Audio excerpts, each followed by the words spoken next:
नमस्कार मित्रों। आज के इस वीडियो का टॉपिक है कुंडली में दान के सिद्धांत। कहा भी जाता है दानं धर्मस्य लक्षणम, दान ही धर्म का लक्षण है। शास्त्र कहते हैं कि दान केवल किसी को वस्तु देना ही नहीं बल्कि अपने दुर्भाव, पाप और क्लेश को त्याग कर जीवन को शुद्ध करना भी है। नमस्कार मित्रों, ज्योतिष शास्त्र में केवल ग्रहों की स्थिति देखना ही पर्याप्त नहीं है बल्कि उन ग्रहों से जुड़े दान और उपाय ही जीवन में संतुलन लाते हैं।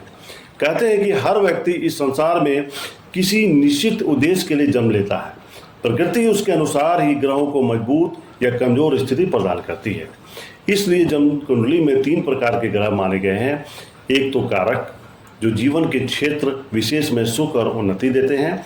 दूसरे हैं मारक, जो जीवन की बाधा और कष्ट को बढ़ाते हैं। और तीसरा बाधक, जो संघर्ष को बढ़ाते हैं। इसके अतिरिक्त एक विशेष श्रेणी है प्रबल मारक। ये ऐसे ग्रह हैं जो बार बार जीवन में रुकावटें, रोग और अशुभ घटनाओं को जन्म देते हैं। तो दोस्तों, मेरा जो मूल टॉपिक है दान का सिद्धांत, हम समझेंगे कि किन ग्रहों को हम लोग को दान करना चाहिए। तो ज्योतिष कहता है कि कारक ग्रहों को कभी दान नहीं करना चाहिए क्योंकि वे हमारे लिए शुभ फलदायी हैं। अगर हम उनका दान करेंगे तो वो ग्रह कमज़ोर होते हैं। आप ऐसे भी नॉर्मली रूप से देख सकते हैं कि जिस व्यक्ति में जो तत्व हैं उसको अगर वो शुभ फल दे रहे हैं तो उन्हें हमें बढ़ाना पड़ेगा और जो अशुभ फल दे रहे हैं उन्हें कम करना पड़ेगा। नॉर्मल सा सिद्धांत है। तो दोस्तों,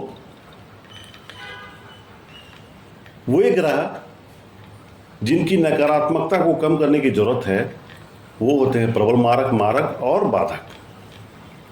अब दान क्यों? दान करने से 2 कार्य होते हैं। अशुभ ग्रह की तीव्रता घटती है और मनुष्य के भीतर छिपी हुई आसक्ति और अहंकार का शमन होता है। जैसे यदि शनि बाधक हो तो लोहे, तिल, तेल और काली वस्त्र का दान करते हैं। यदि राहु पीड़ित है तो नीले कपड़े, सरसों का तेल या नीला पुष्प दान में होता है। यदि केतु बाधक है तो कम्बल का दान किया जाता है, कुत्ते को रोटी दिया जाता है और तिल और ऊनी वस्त्रों का दान होता है।